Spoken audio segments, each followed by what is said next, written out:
Desde o princípio, os chefes nazistas disseram que o deles era uma missão para salvar a Alemanha, uma cruzada para manter o que chamavam de pureza de sangue dentro do Reich. Com essa desculpa, montaram todo um sistema para vigiar a vida sexual de milhões de pessoas, como se pudessem decidir quem valia e quem não valia só por com quem se deitava. Ao estilo do que aconteceu com a Inquisição séculos antes, mas em pleno século XX, se meteram até o fundo na cama das pessoas, revisando tudo o que faziam, com quem o faziam e como o faziam. Tinham ideias raras e muitas vezes contraditórias. Por um lado, deixavam passar coisas que pareciam muito liberais, mas ao mesmo tempo marcavam com mão dura como devia portar-se uma mulher em sua casa. Quais eram, na realidade, os segredos sexuais que o regime nazista tratou de esconder? Nos altos cargos do Terceiro Reich, o que se mostrava para fora tinha pouco a ver com o que realmente passava na vida íntima de seus dirigentes. Adolf Hitler, por exemplo, vivia com uma série de regras que ele mesmo impunha até no mais mínimo, e preferia evitar qualquer tipo de laço emocional que implicasse proximidade. Seu trato com as mulheres era praticamente inexistente, não se deixava ver acompanhado por nenhuma, e os poucos nomes femininos que se aproximavam de seu entorno ficavam fora do relato público. O vínculo mais estreito foi com sua sobrinha Geli Haubal, com quem compartilhava teto, saídas e uma convivência que muitos qualificavam de rara pelo nível de controle que ele exercia sobre ela. Não podia sair sem avisá-lo, ele revisava a roupa dela, e qualquer tentativa de falar com outros homens terminava em discussões. A convivência se tornou insuportável e terminou com Geli morta de um disparo dentro do apartamento onde viviam. Disse-se que foi um suicídio, mas nunca se esclareceram os detalhes. A partir daí, Hitler se fechou mais ainda, apagou qualquer rastro de vida privada e cuidou de sua imagem ao ponto de que nem sequer permitia que circulassem fotos suas com alguma mulher ao lado. Algo parecido acontecia com Heinrich Himmler, que durante seus primeiros anos evitava qualquer contato afetivo e estava convencido de que manter-se afastado do sexo fortalecia a vontade. Não teve sua primeira experiência íntima até passados os 28 anos, e ainda assim foi quem impulsionou normas sobre a vida sexual de milhões de pessoas. Sua situação pessoal parecia ficar em segundo plano frente ao plano que tentava impor ao resto. O curioso é que durante sua ascensão política teve como referente a Ernst Röhm, chefe das SA, um homem abertamente homossexual que ocupou postos-chave nos inícios do nazismo. Röhm e Himmler trabalharam juntos durante anos, e embora a princípio se aceitasse sua presença, quando o partido decidiu eliminar a quem podiam resultar incômodos, Himmler se alinhou com os que pediam sua execução. Depois da purga, endureceu seu discurso e começou a promover medidas mais duras contra os homens que mostrassem essa inclinação. Fecharam bares, começaram a vigiar a quem tivessem condutas vistas como suspeitas, e lançaram uma campanha para eliminar qualquer tipo de afeto entre pessoas do mesmo sexo dentro do sistema estatal. Mas não foi só Himmler quem aplicou essas políticas. Joseph Goebbels também tinha uma vida em casa, que chocava com sua imagem de esposo exemplar. Estava casado com Magda, com quem teve vários filhos, mas isso não o impedia de frequentar outras mulheres durante os anos de conflito.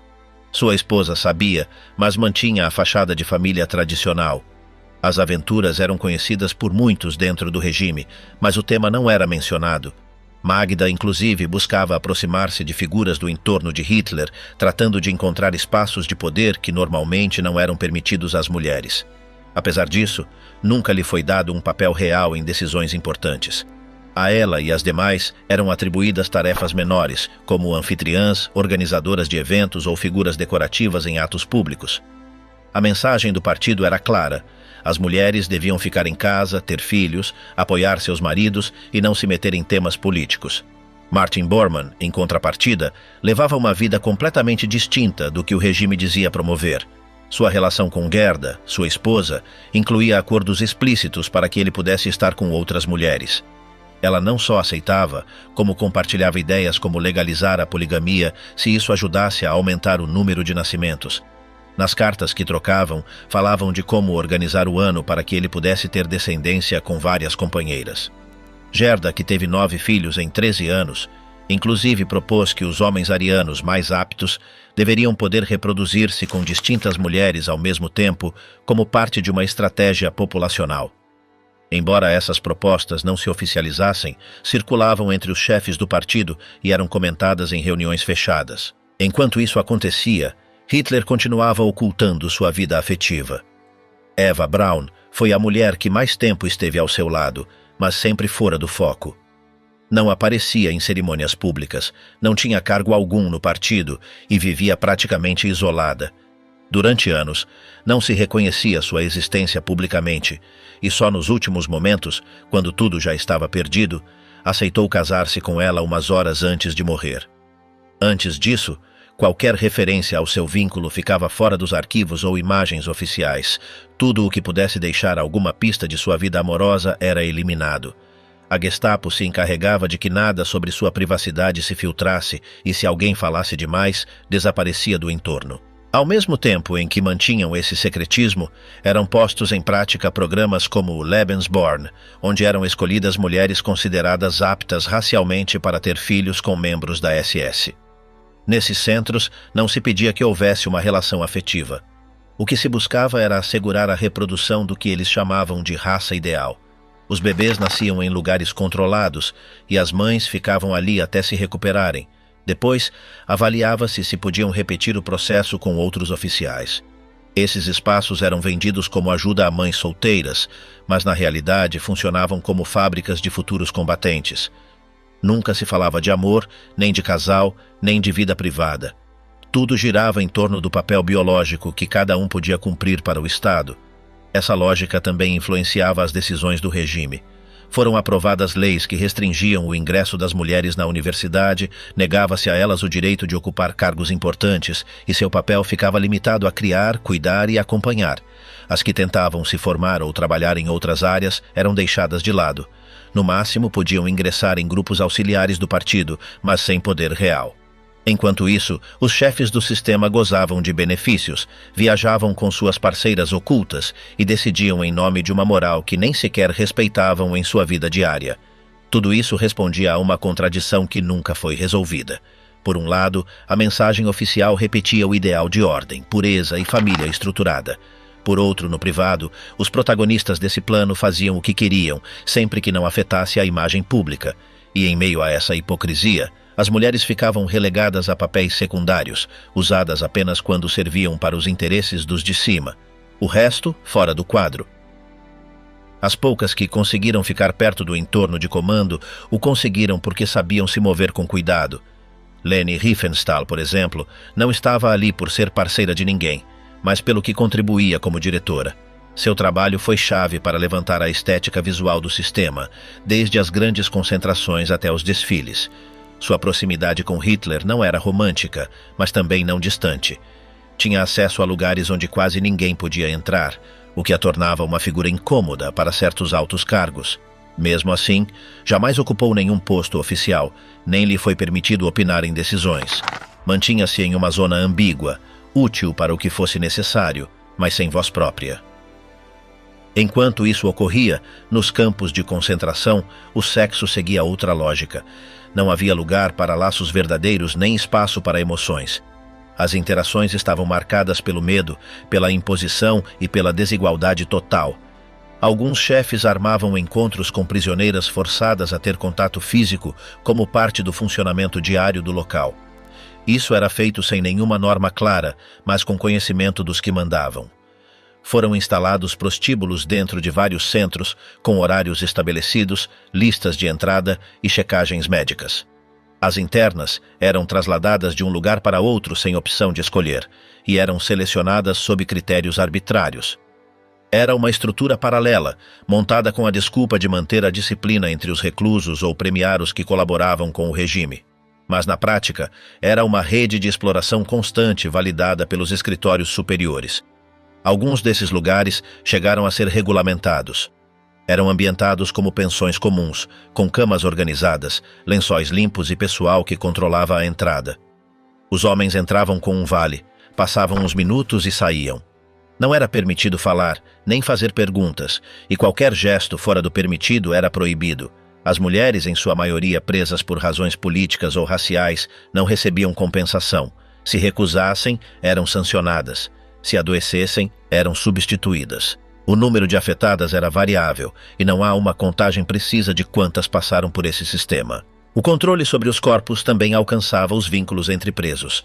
Era completamente proibido qualquer tipo de proximidade física, mesmo se houvesse consentimento. A vigilância era permanente para que ninguém se tocasse, e se alguma pareja fosse encontrada, eram separados instantaneamente. A simples suspeita de uma relação podia terminar em traslado ou execução. Essa repressão não era aplicada aos guardas, que podiam ter encontros com internas sem que lhes acontecesse nada. De fato, muitos faziam isso frequentemente, inclusive nos dormitórios, na frente de outros. Tudo ficava entre eles, desde que não extrapolasse nem chegasse aos ouvidos de algum superior externo. Do ponto de vista do partido, as mulheres seguiam sendo consideradas peças funcionais para os objetivos do Estado. Esperava-se que obedecessem, que pudessem ter filhos e que apoiassem seus maridos. Os discursos oficiais apresentavam a maternidade como se fosse uma missão nacional. Eram entregues prêmios aos que tivessem mais filhos, medalhas, apoios econômicos e reconhecimentos públicos. Mas esses galardões não davam influência. As decisões eram tomadas sempre entre homens, e qualquer tentativa delas de entrar na política era descartada sem debate. Ainda assim, algumas figuras femininas tentaram entrar em espaços com peso. As esposas dos chefes do regime se organizavam para impulsionar atividades, campanhas de apoio ou ajuda aos soldados. Saíam em fotos, assistiam a eventos e assinavam comunicados. Mas nenhuma tinha peso real nas decisões. Seu papel era acompanhar, não liderar. O que acontecia dentro de cada casa não era comentado, embora todas soubessem o que ocorria nos lares dos chefes. Muitas conheciam as amantes de seus maridos. Algumas toleravam, e outras viviam com isso sem dizer nada.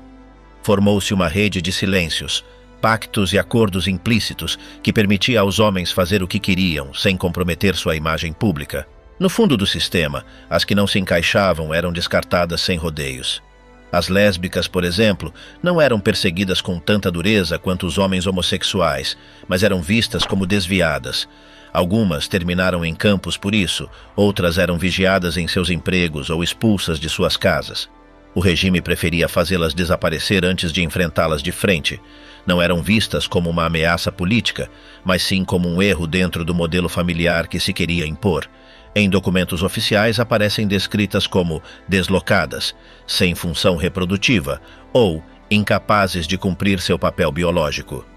Essa abordagem também era notada no conteúdo escolar. Nas aulas, as meninas recebiam formação centrada em costura, cozinha, cuidado infantil e obediência. Os manuais explicavam que o papel natural da mulher estava relacionado com criar e atender ao lar. As que mostravam outros interesses eram enviadas para tarefas de apoio, mas sem opção de avançar. Só podiam ser enfermeiras, professoras ou auxiliares. Não havia chance de ascender a postos de comando, nem sequer nos níveis baixos do partido. O limite estava marcado desde o início. Nas juventudes nazistas, a diferença entre meninos e meninas era total. Eles treinavam com armas, faziam exercícios físicos, marchavam e estudavam tática militar. Elas teciam, aprendiam primeiros socorros e cantavam hinos patrióticos. A preparação era distinta porque o destino era distinto. Nenhuma podia passar para o grupo de rapazes nem acessar os benefícios que isso implicava. Mesmo dentro do doutrinamento, as diferenças estavam claras desde o primeiro dia.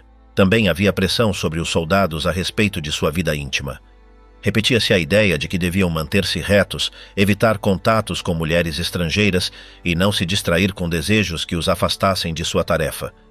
No entanto, durante as ocupações em outros países, foram redigidas normas que permitiam relações com mulheres locais, sempre que fossem arianas ou consideradas aptas. Havia controles médicos, registros e formulários. Tudo era manejado com uma lógica fria e burocrática que transformava o desejo em mais um trâmite. O racismo também atravessava a sexualidade. Estar com judias, ciganas ou eslavas era completamente proibido. Eram consideradas uma ameaça para a pureza do sangue alemão. Se um militar fosse descoberto envolvido com alguma mulher dessas comunidades, podia ser sancionado ou diretamente afastado. Em alguns casos, elas eram executadas só por terem estado com um alemão. Não importava se foi voluntário ou não. O que se protegia era a limpeza da linhagem, não a vida das pessoas. Dentro do próprio partido, o controle sobre a vida íntima era constante. Havia arquivos internos dedicados a acompanhar de perto a conduta de funcionários, membros da SS e empregados estatais. Investigava-se desde boatos sobre infidelidades até supostos encontros com pessoas consideradas inadequadas. Não era preciso ter provas firmes, bastava que alguém comentasse algo para que uma revisão fosse ativada. Os relatórios eram escritos com detalhe e ficavam arquivados em escritórios que manejavam milhares de registros. Essa informação depois era usada para pressionar, chantagear ou expulsar quem incomodava. Esse controle não só servia para sancionar, também ajudava a manter o modelo que se queria impor. Cada vínculo, cada casal, cada nascimento devia encaixar com a ideia de ordem que os chefes do regime tinham em mente. As uniões eram promovidas se cumprissem com requisitos raciais, econômicos e físicos. Inclusive, recomendava-se a certos membros do partido que se casassem com mulheres de determinadas famílias, como forma de selar lealdades. As decisões pessoais se tornavam movimentos estratégicos, e quem saía dessa linha era removido sem explicações. Nas zonas ocupadas, essa lógica era aplicada com mais rigidez. Em alguns lugares, os soldados podiam se envolver com mulheres locais se cumprissem com os critérios raciais do regime. Havia formulários, exames médicos, registros e regras claras. Não se podia escolher livremente. Se a mulher não fosse considerada racialmente apta, a relação estava proibida. Se ainda assim ocorresse, as consequências eram imediatas. Esses vínculos, quando autorizados, não implicavam afeto nem compromisso. Eram parte da ocupação, outra maneira de controlar corpos alheios. Às vezes, inclusive, eram promovidos se acreditava que poderia nascer um filho de acordo com os ideais nazistas. Se não cumprisse, era considerado uma falha. O aparato estatal não só decidia quem podia estar com quem, também intervinha na criação. Os filhos nascidos nos programas Lebensborn ou em uniões aprovadas pela SS eram vigiados desde o primeiro dia. Observavam-se seus traços, sua saúde, sua conduta. Se não cumprissem o esperado, eram separados, escondidos ou retirados do sistema. Em alguns casos, eram arrancados de suas mães e entregues a famílias fiéis ao partido. Era um plano de longo prazo onde cada nascimento devia ser justificado e nenhum bebê chegava por acidente. Ao mesmo tempo, o discurso público seguia repetindo ideias conservadoras. Nos jornais, nos textos escolares e nos eventos do partido, mensagens sobre família, fidelidade, pureza e compromisso eram marteladas. Eram mostradas imagens de mães felizes, crianças fortes e pais trabalhadores. Mas isso não tinha nada a ver com o que acontecia no privado. Os comandos do regime viviam com contradições, levavam vidas duplas e usavam seu poder para quebrar as mesmas regras que exigiam dos outros. Ninguém podia dizer nada. As incoerências eram abafadas quando conveniente, e qualquer coisa que chocasse com a narrativa oficial era apagada sem deixar rastros. Quando a derrota começou a parecer inevitável, os chefes do regime tomaram medidas desesperadas para ocultar seus segredos. Muitos papéis foram queimados, centenas de pastas desapareceram dos arquivos e foi ordenada a destruição de documentos com nomes, diagnósticos, fotos e listas com dados sobre conduta privada. O mesmo ocorreu com os expedientes dos planos de reprodução, com os relatórios sobre as relações proibidas de membros do partido e com os dados que eram recolhidos nos bordéis montados nos campos. Tudo o que pudesse mostrar que a moral do regime era puro teatro foi eliminado assim que houve oportunidade. Nas casas dos altos comandos também foram apagadas as pegadas. Algumas mulheres foram enviadas para fora do país, outras receberam novos documentos e várias foram abandonadas sem explicações. As companheiras não oficiais dos chefes, as amantes com as quais conviveram durante anos, simplesmente desapareceram. As que haviam participado dos programas de natalidade ou nos centros Lebensborn, foi ordenado que guardassem silêncio. A ordem era clara. Ninguém devia saber o que havia sido feito fora do discurso oficial. Só era preciso manter a imagem de ordem, disciplina, lealdade e família. Os filhos nascidos nesses programas foram dispersos. Alguns terminaram em orfanatos, outros foram entregues a famílias afins ao regime e vários ficaram em instituições onde ninguém conhecia sua origem. Durante anos, muitos viveram sem saber por que foram separados de suas mães. Alguns o descobriram já adultos, ao encontrar papéis antigos ou ao investigar seu passado. Mas, para então, as estruturas que os haviam gerado já não existiam e os responsáveis estavam mortos ou escondidos. Após a queda, os tribunais aliados começaram a revisar os crimes do regime, mas o foco esteve nos massacres, nos campos e na estratégia bélica. O sistema sexual de controle ficou à margem. Os bordéis nos campos mal foram mencionados em alguns processos e os planos de reprodução quase não apareceram nas acusações. A maioria das mulheres afetadas não depôs, algumas por medo, outras porque já não viviam e muitas porque sabiam que ninguém as ouviria. Nas investigações oficiais, esses assuntos ficaram como detalhes menores. Os homens que participaram de tudo isso também não enfrentaram consequências. Muitos voltaram à vida civil, conseguiram trabalho em empresas ou no governo e nunca foram apontados pelo que fizeram na guerra. Os papéis que os incriminavam já não existiam, as testemunhas estavam mortas ou perdidas, e não havia nenhuma lei para persegui-los por esses fatos. Na maioria dos casos, nem sequer lhes perguntaram. Com os anos, alguns documentos que haviam sobrevivido vieram à luz. Uns apareceram em arquivos de países ocupados, outros em registros cruzados entre escritórios militares. Isso permitiu reconstruir partes do que ocorreu, mas nunca se teve o quadro completo. Faltavam dados, datas, contextos.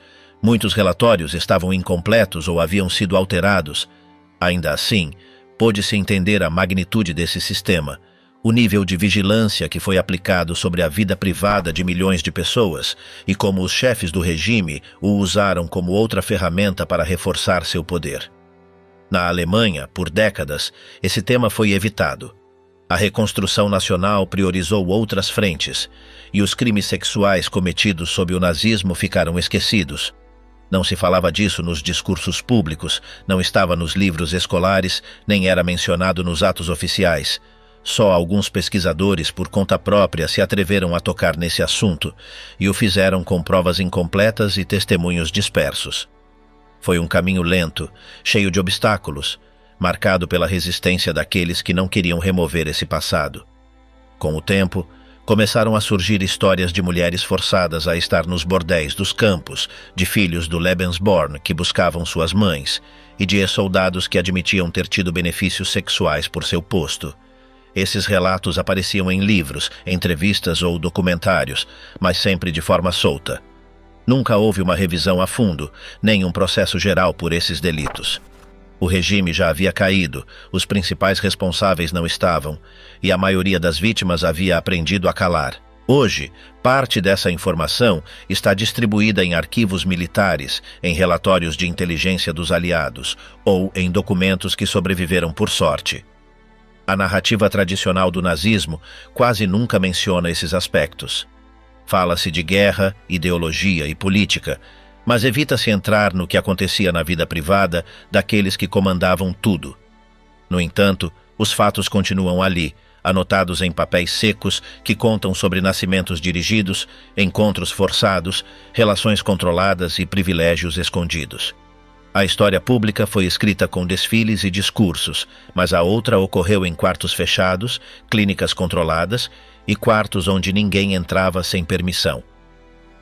Após o colapso, os tribunais aliados começaram a revisar os delitos do regime, mas o foco principal esteve nas matanças, nos campos de extermínio e no planejamento da guerra. Todo o sistema de controle sexual ficou em segundo plano. Os prostíbulos dentro dos campos mal foram mencionados em alguns processos, e os programas de reprodução quase nunca apareceram nas acusações. A maioria das mulheres afetadas não deu testemunho. Algumas por temor, outras porque já não estavam vivas, e muitas porque sabiam que ninguém lhes daria atenção. Nas investigações oficiais, esses temas ficaram como anotações mínimas. Os homens que participaram desse sistema também não pagaram consequências. Muitos se reincorporaram à vida normal, obtiveram postos em empresas ou em escritórios públicos, e jamais foram apontados pelo que haviam feito durante o conflito. Os papéis que os implicavam haviam sido destruídos, as testemunhas estavam mortas ou haviam desaparecido, e não existia nenhuma norma que permitisse julgá-los por esses atos. Na maioria das situações, nem sequer foram interrogados. Com o passar do tempo, alguns arquivos que conseguiram ser salvos vieram à luz. Uns foram achados em escritórios de países ocupados, outros surgiram de cruzamentos entre registros militares. Isso permitiu reconstruir partes do que havia acontecido, mas as peças nunca terminaram de se encaixar. Faltavam dados, nomes, momentos-chave. Muitos documentos estavam incompletos ou haviam sido modificados. Apesar disso, foi possível captar a magnitude real daquele mecanismo, o nível de domínio que se exerceu sobre a intimidade de milhões de pessoas e como os líderes do regime o usaram como outra forma de impor seu poder. Na Alemanha, durante muitos anos, esse assunto foi evitado por completo. A reconstrução do país focou em outros problemas e os abusos sexuais cometidos sob o nazismo ficaram fora do radar. Não eram mencionados nos atos oficiais, não estavam nos manuais, nem eram incluídos nos discursos comemorativos. Só alguns estudiosos se atreveram a indagar nisso e o fizeram com papéis soltos e testemunhos isolados. Foi um processo longo, cheio de obstáculos, marcado pelo silêncio daqueles que não queriam remexer nesse passado. Com o tempo, começaram a ser conhecidas histórias de mulheres obrigadas a trabalhar nos prostíbulos dos campos, de rapazes nascidos no Lebensborn que buscavam suas mães, e de ex-militares que reconheciam ter tido privilégios sexuais por seu posto. Esses relatos saíam em livros, entrevistas ou documentários, mas sempre de forma parcial. Nunca houve um julgamento coletivo, nem uma revisão completa desses abusos. O regime já havia caído, os principais culpados não estavam, e a maioria das vítimas havia aprendido a calar. Hoje em dia, parte dessa informação está espalhada em arquivos militares, em relatórios de inteligência aliados ou em documentos que sobreviveram por casualidade. A narrativa tradicional sobre o nazismo quase nunca aborda esses temas. Fala-se de ideologia, batalhas e decisões políticas, mas evita-se entrar no que ocorreu na vida íntima de quem mandava. No entanto, os dados estão ali, escritos em papéis duros que relatam nascimentos programados, relações forçadas, controles constantes e benefícios escondidos. A história pública foi construída com discursos e bandeiras, mas a outra acontecia em quartos fechados, clínicas custodiadas e espaços onde ninguém entrava sem autorização. A lacuna entre o que se proclamava e o que realmente acontecia se manteve do início ao fim.